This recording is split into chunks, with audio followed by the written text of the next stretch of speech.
Hello dear student, how are you all? I hope you all are fine. So बच्चों, आज आपकी SST की class 5 का chapter number 14 start करते हैं। आपके चैप्टर का नाम है भारत में स्वतंत्रता संग्राम का प्रारंभ। ठीक है, तो बच्चों भारत में स्वतंत्रता संग्राम का प्रारंभ कब हुआ? ठीक है, आइए चैप्टर में जानते हैं। ठीक है, स्टार्ट करते हैं। संघर्ष की पुण्य शुरुआत। ठीक है, पुण्य शुरुआत कब हुई संघर्ष की? आइए देखते हैं एक बार चैप्टर के अंदर। विद्रोह और उसके परिणामों ने अंग्रेजी राज्य से मुक्त पाने की इच्छा कैसे पैदा की? ठीक है, एक मुट्ठी भर विदेशी लोग करोड़ों भारतीयों पर क्यों राज्य करें? एक छोटा सा इंग्लैंड जैसा देश भारत जैसे विशाल उप महाद्वीप पर नियंत्रण रखे। इस विद्रोह के बाद स्वतंत्र होने की इच्छा को बल मिला। राष्ट्रीय जनसाधारण। ठीक है, राष्ट्रीय जनसाधारण के बारे में पढ़ेंगे। अंग्रेजी राज के विरुद्ध आज़ादी की लड़ाई वास्तव में 1857 ईस्वी में शुरू हुई थी। इस समय भारतीय समाज अपने पुराने सत्ताधारियों, परंपराओं और रीति रिवाजों में पूरा विश्वास रखते थे। अंग्रेजों द्वारा पश्चिमी ढंग की जो शिक्षा शुरू की गई थी वह अपना प्रभाव दिखा रही थी। भारत के लोग स्वतंत्र रूप से सोचने और कार्य करने लगे। कई संगठन बनाए गए, सुधारों का एक महायुग शुरू हुआ। राजा राममोहन राय, केशव चंद्र सेन, स्वामी दयानंद सरस्वती, ईश्वर चंद्र विद्यासागर, नारायण गुरु, एनी बेसेंट और सैयद अहमद खान प्रमुख सुधारक थे। कई सामाजिक कृतियों जैसे सती प्रथा, कन्याओं की हत्या और विधवाओं के पुनर्विवाहों की मनाही जैसी सामाजिक बुराइयों का विरोध किया गया। व्यापारियों और सौदागरों ने आधुनिक मिलें और कारखाने लगाए बच्चों। ठीक है, आगे बढ़ेंगे। यहाँ पर कुछ चित्र शो हो रहे हैं। ठीक है, इन्हें देखेंगे पिक्चरों को। राजा राम मोहन राय, ये सबसे पहली पिक्चर है बच्चों राजा राम मोहन राय की। सेकंड है आपकी केशव चंद्र सेन की। ठीक है, थर्ड है आपकी स्वामी दयानंद सरस्वती की।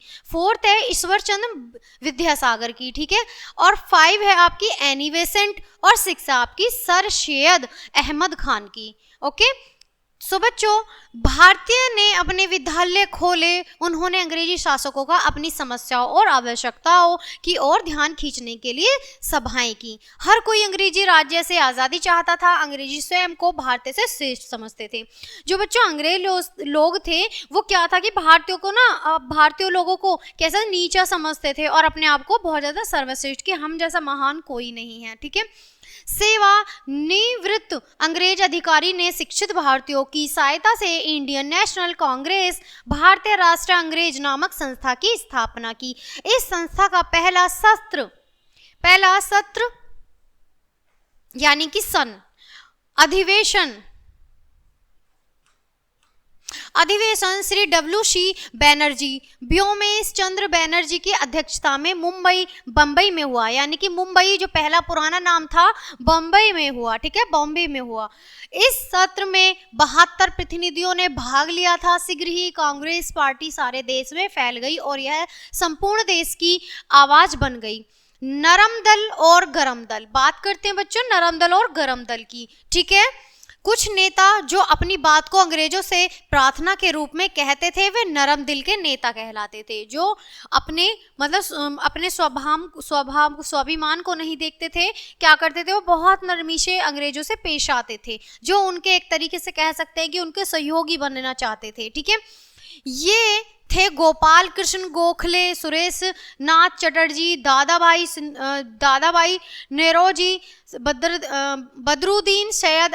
उसके विपरीत कुछ नेता कहते थे कि दुष्ट अंग्रेज दृष्टा की भाषा ही समझते हैं। जो दुष्ट अंग्रेज हैं वो दृष्टा की भाषा ही समझते हैं। यानी कि कुछ तो थे नरमी दिल से बात करने वाले कि हो सकता है ठंडे दिमाग से बात की जाए तो वो क्या हो कि बात ठीक ठाक बन जाए, और कुछ थे कि उन्हें पता था कि लातों के भूत बातों से नहीं मानते हैं और जैसे दुष्ट होते उनके साथ दुष्ट व्यवहार ही करना चाहिए। ठीक है, अतः इनके विरुद्ध कठोर कदम उठाए जाएं। ये लोग गरम दल के नेता कहलाते थे। क्या होता था वो गरम दल के नेता कहलाते। और जो नरम था वो कैसा था, बहुत शांतिपूर्वक बातों को सुलझाने वाले नेता थे। और गरम दल के जो नेता थे वो कैसे थे कि विद्रोह करने वाले, यानी कि झगड़ा या कुछ भी चीजें कि हाँ कि हमें अपनी चीजें रखनी है। ठीक है, ये थे लाला लाजपत राय, विपिन चंद्र पाल, बाल गंगाधर तिलक आदि। तिलक ने युवा और जनसाधारण को स्वतंत्रता की लड़ाई में शामिल करना चाहा। उन्होंने केसरी नामक समाचार पत्र में अंग्रेजी राज के विरुद्ध लिखा। उन्होंने घोषणा कर दी, स्वतंत्रता मेरा जन्मसिद्ध अधिकार है। ठीक है, उन्होंने घोषणा की थी कि स्वतंत्रता मेरा जन्मसिद्ध अधिकार है और मैं इसे लेकर रहूंगा। अनेक नौजवान लोग इस समूह में शामिल हो गए। इन्हें गर्मपंथी, जुझारू, अग्रपंथी कहा गया। ठीक है, बंगाल विभाजन एवं स्वदेशी आंदोलन। अब बात करेंगे बच्चों बंगाल विभाजन एवं स्वदेशी आंदोलन की। ठीक है,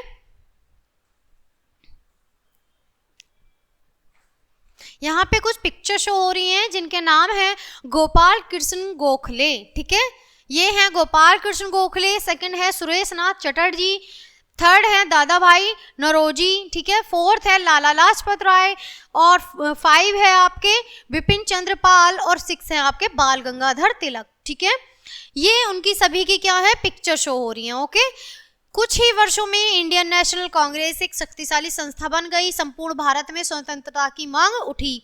अंग्रेजों ने स्वतंत्रता के लिए किए जाने वाले आंदोलन को अनेक प्रकार से दबाने का प्रयत्न किया। ठीक है, क्योंकि अंग्रेज नहीं चाहते थे कि भारत आजाद हो, किंतु वे आंदोलन को दबा नहीं सके। उन्होंने भारतीय लोगों में आपस में फूट डालकर अपनी सत्ता को बनाए रखने के उद्देश्य से आंदोलन को कमजोर बनाने का प्रयत्न किया। इसी आधार पर उन्होंने सन 1905 ईस्वी में बंगाल को 2 भागों में बांट दिया, जिसमें पूर्वी बंगाल मुस्लिम बहुल था और पश्चिमी बंगाल जो हिंदू बहुल था।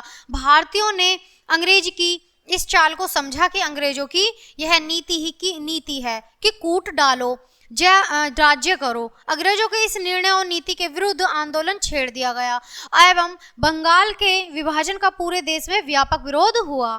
ठीक है, अंग्रेजों से अपनी बात मनवाने के लिए स्वदेशी आंदोलन चलाया गया। भारत में जगह जगह विदेशी कपड़ों की होली जलाई गई। लोगों को ऐसी दुकानों पर जाने से रोका गया जहां अंग्रेजी सामान बिकता था। इस आंदोलन में बंगाल के विद्यार्थियों तथा महिलाओं ने बढ़ चढ़कर भाग लिया। यह आंदोलन बंगाल के अतिरिक्त बॉम्बे, मद्रास और उत्तरी भारत के अनेक नगरों में व्यापक रूप से फैल गया। अंग्रेजी सरकार इस आंदोलन का सामना नहीं कर पाई है ना, नहीं कर पा सकी। अतः सन 1911 ईस्वी में उसे बंगाल के विभाजन का निर्णय रद्द करना पड़ा।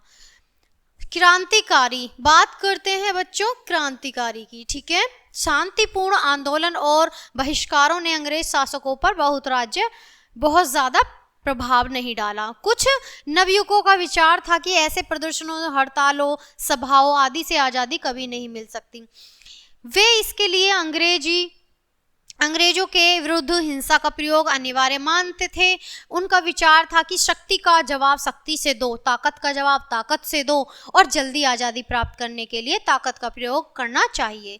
यह विचार नौजवानों में अधिक लोकप्रिय हो गया। ऐसे लोग क्रांतिकारी कहलाए। अनेक गुप्त क्रांतिकारी संस्थाओं का गठन किया गया। अंग्रेजों ने इन क्रांतिकारियों का क्रूरतापूर्वक दमन किया। 2 युवा लड़कों प्रफुल्ल चाकी, खुदीराम बोस ने अंग्रेज अधिकारियों पर गोली चला दी।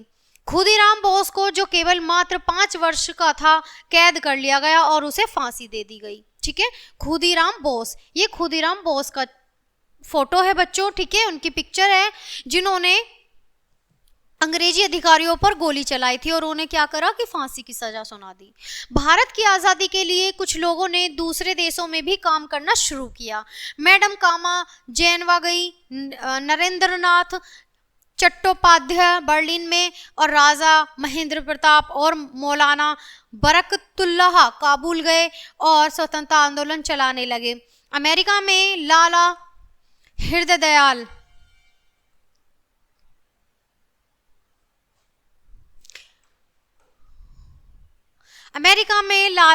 हरदयाल ने गदर पार्टी की स्थापना की, जिसका उद्देश्य क्रांतिकारियों की सहायता करना था। चंद्रशेखर आजाद, सरदार भगत सिंह, बुटेकेश्वर दत्त, अशफाक उल्लाह खां आदि सैकड़ों नौजवानों ने अंग्रेजी शासन की जड़ें हिला दी। इनमें इनमें से बहुतों को अंग्रेजों ने फांसी दे दी थी। इनमें से कुछ लोग ऐसे भी थे जिनको फांसी दे दी गई। अंग्रेज शासकों ने भारतीय को खुश करने के लिए कुछ कदम उठाए, लेकिन उन्होंने फूट डालो और शासन करो की नीति को नहीं छोड़ा। उन्होंने कुछ भारतीयों को सरकार में शामिल किया। उन्होंने लोगों के प्रतिनिधियों को चुनने का अधिकार धर्म बनाया, जिसका लोगों ने विरोध किया। सन 1914 में प्रथम विश्व युद्ध छिड़ गया। कई भारतीयों ने युद्ध के प्रयासों में सरकार की मदद की। उन्होंने सोचा कि अंग्रेज भारतीयों का एहसान मानकर देश को आज़ाद दे देंगे, लेकिन ऐसा नहीं हुआ। युद्ध के बाद सरकार ने और अधिक कठोर कानून बनाए और उन्हें बड़ी सख्ती से लागू किया। सो बच्चों, अंग्रेजों के टाइम पे भारतीय लोगों ने काफ़ी कुछ सहा, कुछों को फांसी दे दी गई और कुछों ने बहुत शांतिपूर्वक चीज़ें सही करने की कोशिश की, लेकिन नहीं हो पाई। ठीक है, सो बच्चों ये लेसन यहीं ख़त्म होता है। मिलते हैं आपसे नेक्स्ट चैप्टर में नेक्स्ट वीडियो के साथ। तब तक के लिए bye bye and thanks for watching.